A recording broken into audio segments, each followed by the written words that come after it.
Governor Eddie Calvo today signed Bill 127 into law. That is the emergency legislation passed last week that repeals a section of current law which required a nominating council similar to the UOG Board of Regents to approve appointments to the Guam Memorial Hospital Board.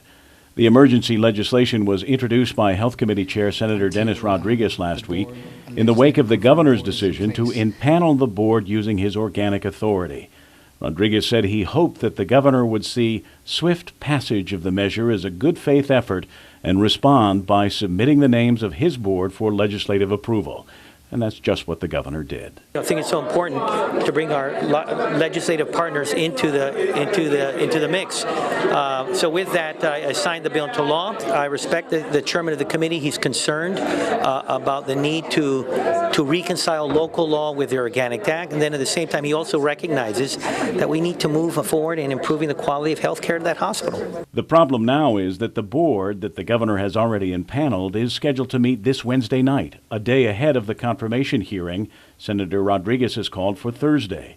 Some senators have threatened possible legal action if the new GMH board takes any action before they have been approved by the legislature. We needed the 5-day notice to notice the public of the confirmation hearing, which we did.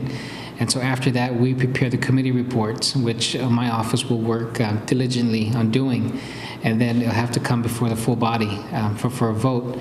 We don't expect to go into session anytime soon, but since the speaker had certified Bill 127 an emergency, I'm hoping that if I go out and seek her and request that maybe she call us into special session to vote on this, then that's something that I'm hoping that she would do as well. However, the governor said today that the board is still scheduled to meet on Wednesday, and whatever action they may take, he will certify before the legislature. We've already impaneled the board, and I don't want to delay on that. So they will be moving forward in their meeting to discuss some really critical issues that are affecting the hospital. But for the sake of the organicity, whatever decisions are made by the board, I will attest to it and affirm it through my signature as governor of Guam. So some of the concerns that were brought up by senators, whether, again, I can delegate my organic authority to a board, then that question will be resolved by the affirmation of their decision.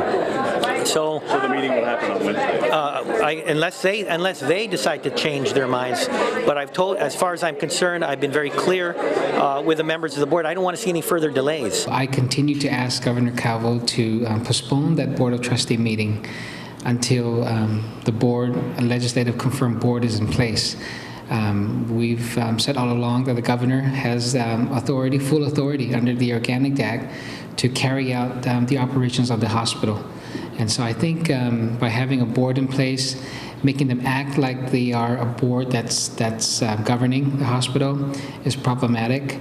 And so I'm hoping and encouraging the governor to please meet us halfway, because the legislature has done their part. Kevin Kerrigan, PNC News.